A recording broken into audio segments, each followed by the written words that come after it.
one accomplishment that Marcos made by having Claire Castro there as Yeah. his presidential communicator.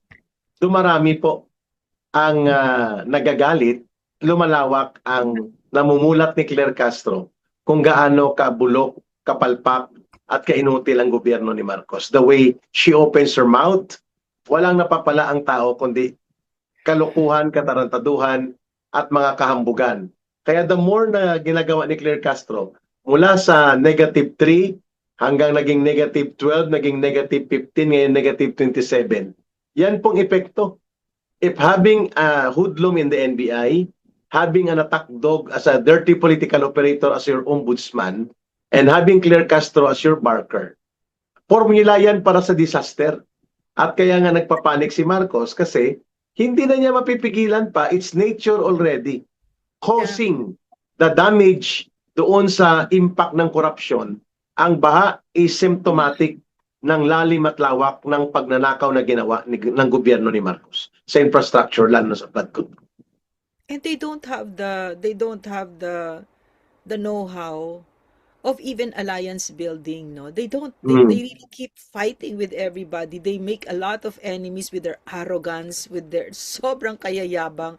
I want us to listen to the tape of the tape of what Marcos said. Mayroon na, ma'am? Sige, pakinggan Oo, natin. nandiyan na, alam mo, ang konteksto niyan, I thought it was AI. Sabi ko, totoo ba ito? Yung pala speech niya pala talaga yan. Andiyan na Tungkol ba? to sa baha, di ba? Oo, tungkol sa baha. Dito sa speech niya na ito, At yung may kaharap siya na media, tapos Yeah. sinasabi niya, what's your solution? Yan ba yun? Hindi. Iba pa. Napikon siya sa media, sir. No, it's not the volume of rain. It's our capacity how to make the water go into a systematic flood management.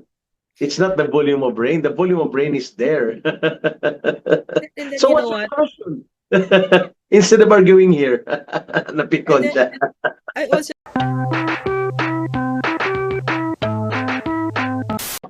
Pero alam ko may hugot yan si Boyeng eh. Kasi di ba deliberation sa budget ng ombudsman, no? Dumadaan sila sa proseso. So anything can be asked on the floor. So para agawin ni Boyeng ang initiative and momentum na hindi siya mapupuruan, may dalawang malaking issue kay Boyeng Rimulya. Tatlong actually. Number one, kung bakit niya yung ginawa para matabunan ang kanyang pananagutan. Ang number one, hindi niya may paliwanag na saan po ang 420 million pesos na restitution money. Na siya lang ang nag-imbento, walang court order ito, walang court Nasa batas. affirmation. Yeah. Yes, wala sa batas. At Eric, ang amount na explain mo, ito, ma'am, Eric. hindi makita kung nasaan. Yes, ma'am. Eric, explain mo kung ano yung restitution money para maintindihan ng mga Opo. kababayan natin. Sa ilalim po ng ating judicial process, kapag kinasuhan ka ng plunder, corruption, or nagnakaw ka sa gobyerno, kapag natalo ang kaso mo, nahatulan ka sa korte, the court will determine magkano at ilang bahagi ng mga ninakaw na ito ang dapat maibalik. Yan pong tinatawag na restitution. Pero hindi po yan ginagawa under the law na upon the whims o diskarte lang ng executive, it must be on the judicial decision, korte. Kay Boyeng Rimulya, Ma'am Lorraine, mga kababayan, nag-imbento siya ng restitution doon sa mga gustong maging state witness. Kunwari, para makapag-file ng kaso laban sa mga involved sa corruption at plunder. Like ang mga taga-DPWH. Pero kinonsyaba sila. Nagbalik sila ng mga pera na walang legal basis ito, walang legal and valid claim on law, at ang amount umabot po sa 420 million pesos. At hindi ito pwede na hawakan ni Boyeng Rimulya. No? At pangalawa, ito dapat ay nakadeposito o naka-escrow sa isang account na pagmamay-ari ng gobyerno ng estado. Hindi po ni Boyeng Rimulya. Hindi ito ngayon makikita itong kanyang gimmick na restitution. And we're talking about 420 million pesos. At mukhang may ibang nangungulekta nito na very close kay Boyeng Rimulya, allegedly. Yan po nakuha natin. Kaya hindi matrace ngayon saan itong restitution, maliban na questionable under the basis of law, wala ito sandigan sa batas, walang court order, hindi makita ang pera. Nagtatanong ang taong bayan. Second issue kay Boyeng Rimulya, bakit niya binubulabog ang Davao sa Flood Corruption Center, Ma'am Lorraine. Itong issue niya tungkol sa 1.5 billion pesos na confidential fund niya in 2025, saan niya ginamit ito? When he was the DOJ Secretary. At ito ay hiningi niya kay Saldico. The original approved budget is only 350 million for the DOJ. Intelligence and Confidential Fund, ginawa niya itong 1.5 billion. Walang report, walang pagpapaliwanag. That's second issue. Pero hindi ito inahanap dahil bata-bata siya ni Marcos. At attack dog siya gamit ang ombudsman. At mga kaalyado niya ngayon, ito mga like sila Tinio at iba pa. So second issue. Ang third issue, ma'am, mga kababayan, itong patumpik-tumpik na dinidribble niya ang kaso ng pagsasampa laban kay Martin Romualdez. At siyempre kung tinanong ito sa kanya, hindi niya ito masasagot, no? Kaya inunahan niya. Ginamit niya ang opportunity to attack Davao City and malign the Duterte. Yun po at sinakyan man ni Antonio Tinio. At agree ako sa punto mo, ma'am, gimmick nila yon para pagtakpan ng totoong issue ng pananagutan ni Boying Rimulya at ni Marcos dito sa mga iskandalo. 1.5 billion pesos, walang report. Ang kanyang confidential fund sa DOJ, 420 million restitution money, at ang pagdribol at panloloko nila sa kaso na hindi may sampa-sampa laban kay Martin Romualdez. You know what, Eric, no? We would have dinner with my father, no? And we discussed corruption ng mga Marcos. And talagang we came up with this I was just a kid, no? Kasi ang palabas is that Marcos is a genius, right? But I couldn't I had to ask my father, parang how is he a genius? How is he intelligent if he was given the chance to change the destiny of a country, and all he did was steal, 'di ba? So these people, no, because I held power briefly, sandali lang. Pero grabe yung magagawa mong kabutihan.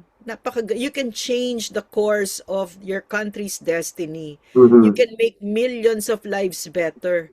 But Yeah. instead, you choose to steal. 'Di ba? Instead, you choose to be lasing sa kapangyarihan. No? And it just looks really ugly. It looks And really, that is not genius, Ma'am Lorraine. That it's is not. evil. Yeah.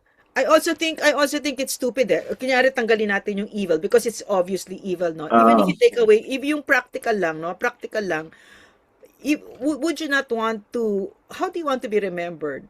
No? How do you want to be remembered by people, by your children, by your family?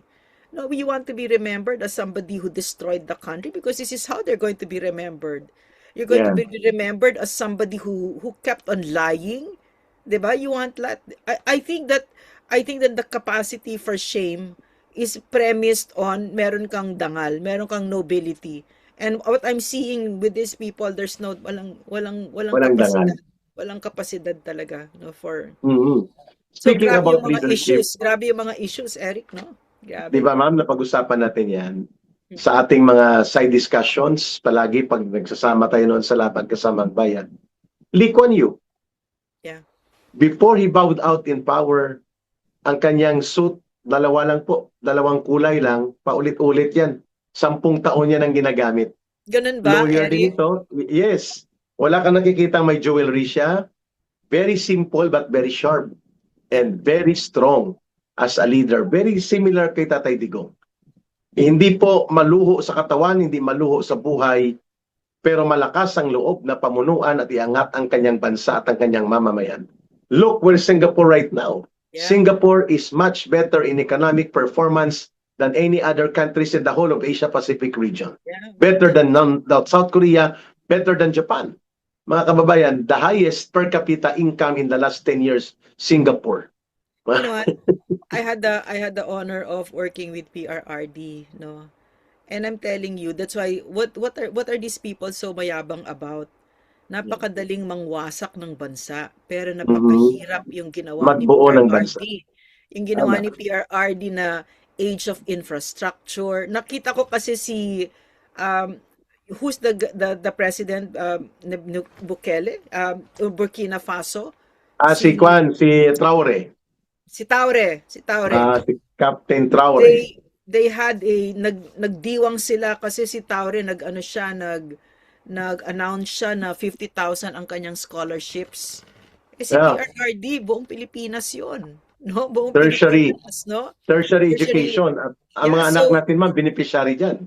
yes, give me five, Eric. Dalawang anak ko. Akin Dalawang din, anak ko, dalawa.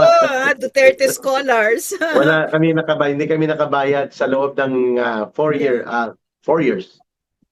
At saka ano, at saka ah, ang dali-daling mangwasak, no? Napakadaling mangwasak, pero to rebuild a country, kaya si Digong, mabuhay siya, mamatay siya sa The Hague, whatever, his place in history is already secure, 'di ba? Secured. Pero sila, anong maaalala namin sa inyo, mga magnanakaw, 'di ba? Mga Yes. at saka yung isa pang characteristic ng Marcos administration, walang humpay na pagsisinungaling, 'di Yeah. ba? Puro propaganda, walang kahihiyan. Deceiver, I manipulator, Yeah, liar. I take particular issue with that because I was with the presidential communications where we were so pulido. Napaka-pulido namin, no? So, lalo Ayaw rin ni sa Digong mga, na nagsisinungaling sa data, di ba? Ayaw oo. niya na niloloko ang tao sa mga figures. At saka alam mo siya, hindi siya nagma-micromanage. So, hindi niya sinasabi sa amin, "Ay, wag kayong magsinungaling." Hindi. Nakikita lang namin siya na hindi siya sinungaling. At saka Mm. yung hindi siya nagma-micromanage, pero sabihin niya, serve the people at wag magnakaw. 'Di ba? So, maliwanag. And then you see that he sits down with the people and then he talks to them and then he tells them the truth. Ganito na lang yung pera natin during COVID, 'di ba? Pero wag kayong mag-aalala, hindi ko kayo iiwanan, ganyan-ganyan. 'Di ba ganun siya? Pero sinasabi niya yung totoo.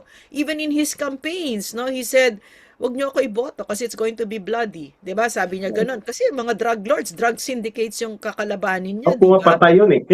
Yeah, yes, no. So these people who are in power right now, no, ang yayabang, pero what do you have to show for it? 'Di ba? Puro lang kayo, mga putang ina, mga magnanakaw kayo. 'Di ba? Putang ina, ano pinagmamalaki ninyo? Yan si Matibag, ano yan, laki-laki ng tiyan mo. Ano, nakita mo yung pila kanina? Ano pinagmamalaki mo? Gago. Wala kang Very alam. simple solusyonan yan, ma'am eh. Yeah. IT program na yan, maglagay ka lang sa malalaking mall, 10 mall sa Metro Manila, lagyan mo ng IT team, online, tapos na. Hindi kailangan ng ganong pila.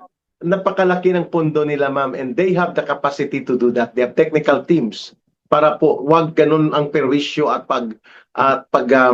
pamamarusa sa mga tao sa inutil na uri ng sistema nila sa NBI clearances. Kasi alam mo, Eric, no, to serve the people will take up all of your time, your energy, everything. Everything, it will take up all of your time, your energy, no? Pero sila, ang ang binigay nila sa oras nila at saka sa energies nila, pagnanakaw, pagsisinungaling, Mm. pagnanakaw at pagnanakaw pa sa more. 'Di ba? So, mamimili ka talaga, tama talaga si Digong. Serve the people at 'wag kang magnakaw kasi pag nagnakaw ka, it will take up your time eh. No, pero pag namili ka na I'm going to serve, it will take up all of your time, all of your energy. Yeah. Pero grabe, Eric, no? Kahit na napakawalang kwenta nitong Marcos na ito at winasak niya yung what we built, gising na yung tao sa NTF-ELCAC, 'di ba? Alam na nila, no? Alam na nila na si Tonchi Tino ay CPP, NPA, Oo. NTF. Alam na nila na si Reneco. Alam na nila na puro tapos na, lumabas na yung katotohanan, Eric, 'di ba? The big part of the job of it's already done, 'di ba? So hindi na magsasarado mga utak nila. So pinagtatawanan na lang I sila. So agree. this did not happen because of one person or two persons. It was a whole task force under the leadership of President Rodrigo Roa Duterte, 'di ba? So Tama. walang nasayang, in my opinion, walang nasayang. Walang nasayang Wala. kay PRRD. Pero syempre, nakakabwisit yung Marcos na yan na yung peso ngayon all-time low, yung national debt ang taas-taas, 'di ba? Mhm. All-time high, historical, etc., etc. Di ba nakakainis, di ba? At At ang saka damage talagang, sa agriculture ng baha, ma'am, for the last 2 weeks lang, umabot yeah. na ng mga 8 billion pesos sa agriculture. Ano yun, Eric? Ano yun? Damage ng baha at pag-ulan sa agriculture, 8 billion pesos. You know, So we kanina they expect na have, malalala ito mang pagkrisis sa pagkain at ang krisis po sa kabuhayan ng mga rural families ng mga magsasaka. Sigurado yan. You know what, Eric, no? What I see with these people in the Marcos administration, no? Nagpapanik sila because of what happened in the floods here in Manila, no? And it's getting worse. It's getting worse because there's no solution, 'di ba? There's no Wala. solution. So nakita mo yung dati ay baha lang, ngayon baha na hindi na humuhupa, 'di ba? Mhm. Andiyan na they've had to talagang abandon their homes na talagang pinaghirapan nila, 'di ba? So Tama. pasama ng pasama na. So they're trying to distract. So Davao suddenly is the epicenter of, 'di ba? I mean, dude, are you kidding me? 'Di ba? Yan ang solusyon ninyo. Yan ang solusyon ninyo, mawala yung attention namin, and people are just going to hate you. They're just gonna hate you more for lying like that barefaced. Kasi what do you think of the Filipino people? Stupid? They're not stupid, 'di ba? So parang for me, wala talagang respeto kasi. Walang respeto sa Pilipino itong mga ito. Every day, they put in front of us Claire Castro, who is the alter ego of Bongbong Marcos. And what does she say? Parang they're all like that eh. No, they're all like that, and winawasak talaga ang Pilipinas, no? If there is one accomplishment that Marcos made by having Claire Castro there as Yeah. his presidential communicator, dumarami po ang nagagalit, lumalawak ang namumulat ni Claire Castro kung gaano kabulok, kapalpak at kainutil ang gobyerno ni Marcos. The way she opens her mouth, walang napapala ang tao kundi kalukuhan, katarantaduhan at mga kahambugan. Kaya the more na ginagawa ni Claire Castro, mula sa -3 hanggang naging -12, naging -15, ngayon -27, yan pong epekto. If having a hoodlum in the NBI, having an attack dog as a dirty political operator as your ombudsman, and having Claire Castro as your barker, formula yan para sa disaster. At kaya nga nagpapanik si Marcos kasi hindi na niya mapipigilan pa. It's nature already. Causing the damage doon sa impact ng korupsyon. Ang baha is symptomatic ng lalim at lawak ng pagnanakaw na ginawa ng gobyerno ni Marcos sa infrastructure, lalo na sa flood control. And they don't have the know-how of even alliance building, no? They really keep fighting with everybody. They make a lot of enemies with their arrogance, with their sobrang kayayabang. I want us to listen to the tape of the tape of what Marcos said. Mayroon Talagang na, ma'am? Sige, oo, pakinggan natin. nandiyan na, alam mo, ang konteksto niyan, I thought it was AI. Sabi ko, totoo ba ito? Yung pala speech niya pala talaga yan. Andiyan na Tungkol ba? to sa baha, di ba? Oo, tungkol sa baha. Dito sa speech niya na ito, At joke, yung may kaharap sa na media, tapos yeah. sinasabi niya, what's your solution? Yan ba yon? Hindi. Iba pa. Napikon siya sa media, sir. No, it's not the volume of rain. It's our Pero, capacity how to make the water go into a systematic flood management. It's not the volume of rain. The volume of rain is there. and then So you what's know your what? solution? Instead of arguing here, And napikon then siya. I also think, Eric, no, na the CPP is also playing both sides, di ba? Mm. So, the CPP media, because Publikara yan sila, ma'am eh. they're going to meet their goal of May weakening hilot sa may government. mahilot sa taas, may suntok sa baba. Ganyan ang taktika ng CPP. Grabe. Grabe talaga.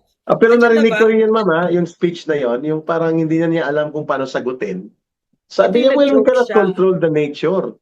Nature yan eh, ulan yan eh, nandyan na yan eh.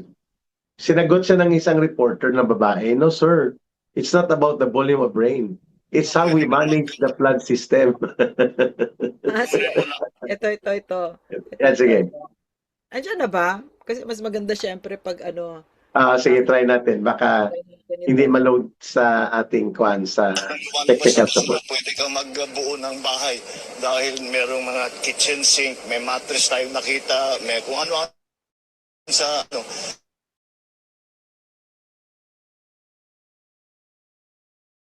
dahil merong mga may mattress tayong nakita, may kung ano. Okay. Nakita ko rin ito. Yeah. Yung sinasabi niya that there is an opportunity mula sa mga basura na to na dulot ng baha. Then we can maximize it, parang ganon. Yes, but it was a joke, ha? It was a joke. Well, Ah, sabi niya ganito, binigay sa akin yung transcript eh. Kasi sabi ko, AI ba ito? What did he... Because he said, mm. meron ngang biro eh. Ayan, ayan na yun. Ito yan, tama. Sige. Yeah. So, buo ng bahay dahil merong mga kitchen sink, may mattress tayong nakita, may kung ano-ano mga tinatapon sa ano. Kung kukunin mo lahat ng lumalabas na basura, pwede kang magbuo ng bahay dahil merong mga kitchen sink, may mattress tayong nakita, may kung ano-ano mga tinatapon sa ano. Kung so ano, para lang mas buo yung konteksto. Anong Joke niya yan. teorya niya na gustong ipalutang dito? Ano, pero joke niya yan, Eric. Hindi siya seryoso Ah. dyan yung sinabi niya. Hindi naman siya seryoso nung sinabi niya yan. Meron ngang biro, sabi niya ganon. But what a joke. Nakakatawa ba Kasi yun? he was trying to Grabe. describe that the capacity of the government infrastructure cannot withstand yung kalala at kalubha ng kawalang disiplina sa pagtatapon ng basura. Grabe. Doon niya hinuhugot eh. Itinuturo niya sa tao na kahit anong gawin namin, we can only do so much. Oh, but wait a minute. Garbage collection is also government service, di ba? Exactly. Idiot. Napaka-idiot naman yan. At itong si Tory, wala naman itong ginagawa. Anong ginawa niya sa buong taon? Maghilata. Kasi trabaho ng MMDA na ipasiguro na ang mga waterways, kanal, imbornal, lahat na yan, malinis. And napakalaki ng pera dyan, mga billions po yan. Ang Metro Manila Development Authority has billions of maintenance of drainage. Sinabi nga ni Jaime Marcos, isang taon di yata bababa ng 15 billion to 20 billion ang kanilang pondo para sa pag-maintain ng mga drainage na yan. So hindi yan nangyayari mga basura kung mini-maintain mong drainage. And besides, ang aspeto ng pagiging irresponsible ng mga tao ay bahagi yan ng governance kung paano mo sila i-involve. Pero I don't think so na dahil sa basura, hindi nag-function ng ating mga drainage system. No, wala talaga tayong flood management program despite na mayroong comprehensive flood management system na isinumite si Pangulong Duterte noong 2020 na buo na ito, wala na siyang oras na may patupad. They were hoping, no, yung mga flood control planners na i-continue ni Marcos Jr. at ipatupad. Inignore niya ito, Ma'am Lorraine, ang pangangailangan sa spillway, floodway. And Japan and China, pati in China lalo na, are willing to fund yung mga spillway at floodway. Kasi kung walang spillway at floodway, Ma'am Lorraine, walang lalabasan na malaki ang mga baha.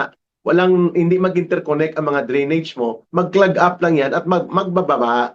Dahil mababa nga ang level ng maraming bahagi ng Manila kumpara sa level ng tubig. Kaya you have to have an exit na malaki. Ang Iloilo City, Ma'am Lorraine, ginawa yan ng Japan, JICA. For the last 15 years, walang major na baha sa Iloilo City. Dati lubog kami dyan sa baha. Until now, functional ang spillway and floodway ng Iloilo City direkta sa dagat. Ma'am Lorraine. Grabe. Grabe talaga, no? So, ang naririnig ko kasi po na sinasabi niya na excuses yung massive yung rain, tapos yung basura, Oh, yun kasalanan sinisisi pa niya. natin. Pero so, in other words, ayaw niyang pag-usapan at ayaw niyang aminin na nagnakaw kasi sa Nagnakaw sila. ninyo dahil sa flood control yan. Tapos, ito pang si Vince Dizon, may narinig pa ako, sabi niya, dun sa Ilocos, ang nakatayo lang poste. So, hindi naman ghost project yan kasi may poste. Tapos, grabe talaga. So, Tawagin natin kuan, Ma'am, See My Ghost. may ghost. Wak-wak. Wak-wak. So, Kay parang Sandro Marcos to, ha? Project to ni Oo, Sandro yeah. Marcos. And we're talking about 31 billion pesos. And yet when it's about Davao, kung ano-ano pinagsasabi nila, but you know what? It's like Inday eh. And you know the comparison there is like Inday na you've thrown everything at her, pero lalo siyang gumaganda o lagi siyang nagiging presidential kasi lagi na nakikita ng tao na hindi totoo, no? Na she's napakalinis pala niya katulad ng Davao ngayon, di lalo nagsha-shine ng Davao, di ba? Yan. Kagagaling ko lang So, doon, Ma'am. Ang ganda. Ang galing, malinis pa rin ng Davao. Tahimik yeah, and livable ganun. city talaga siya. Na-miss ko And rin babalik tayo doon, Ma'am Lorraine, para sa Kingdom, Yes, the yes. iconic landmark of the Philippines, the biggest indoor arena na buo ng walang nisingkong duling mula sa gobyerno, walang ninakaw, walang korupsyon, led by Kingdom of Jesus Christ and Pastor Kibuloy. Kingdom, September 21. At saka gustong nakawin yan ng mga Marcos. Oo, gusto nilang posisyonan yung property. We were there. Kinampuhan yan for 16 days. Nila Tory, nagdala sa doon mga 6,000 mga polis. Nagukay pa sa building. Alam mo, Eric, no? I was thinking, these people who are in position right now in power, they can still turn the things around eh. Kung magkaroon sila ng konsensya, 'di ba? Kung magkaroon sila ng in Pwede. fact, kung magkaroon sila ng konting utak, 'di ba? It is of great, as the Dutertes have already taught us, no? It is of great good public Ayan, Ma'am, services. oh. Ang Ayan, ganda. wow. An architectural and engineering marvel. Wow, This is in Davao beautiful. City, ah. Ma'am, this is an iconic landmark in the Philippines. It's The the largest biggest, in the world. the largest. And ma'am, high-end, high-tech, high-grade ang pagkagawa nito. As na nabasa ko yung parang engineering summary nito, napakaganda ng lugar na ito. And ito po ay pride at dangal, hindi lang ng Davao City, kundi ng mga Pilipino, that an organization like Kingdom of Jesus Christ, led by their very trustworthy, dedicated pastor na si Pastor Kibuloy, they are able to accomplish this, ma'am. Itong ganitong engineering and architectural marvel, itong Kingdom. Ma'am, invited tayong dalawa dyan, ma'am, na mag-witness, pero alam ko alanganin pa yung oras mo ngayon. So ako na lang mag-represent sa iyo in your behalf doon, ma'am. No, my husband's going. He'll Okay, represent. very good. Yeah, Okay. yeah. So, Manonood tayo nito, ma'am, grabe yung because ano, no? this is Grabe yung ma-accomplish, no? Pag walang magnanakaw. zero corruption to, ma'am, eh. Mga kababayan. I was there in Davao 2018, wala pa to, ma'am, eh. Nagulat na lang ako, may ganito palang structure na sila. And this is the biggest indoor cathedral that can also function as an indoor arena para sa mga kababayan natin. Ang galing, no? Magko-concert ako dyan, Eric.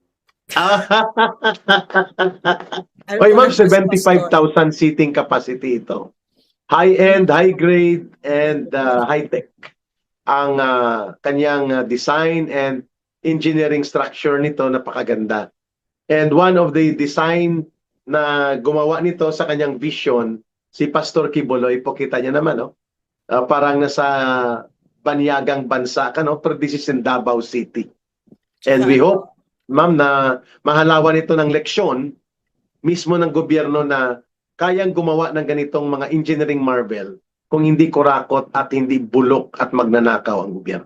Maging malapit sa Diyos at mapagkawang gawa at naglilingkod sa sangkatauhan, disiplinado. Nakita namin yan ni Ma'am Lorraine first hand sa Kingdom of Jesus Christ po. Yung mga kabataan dyan ay tinuturuan kung paano maging mabuting mamamayan.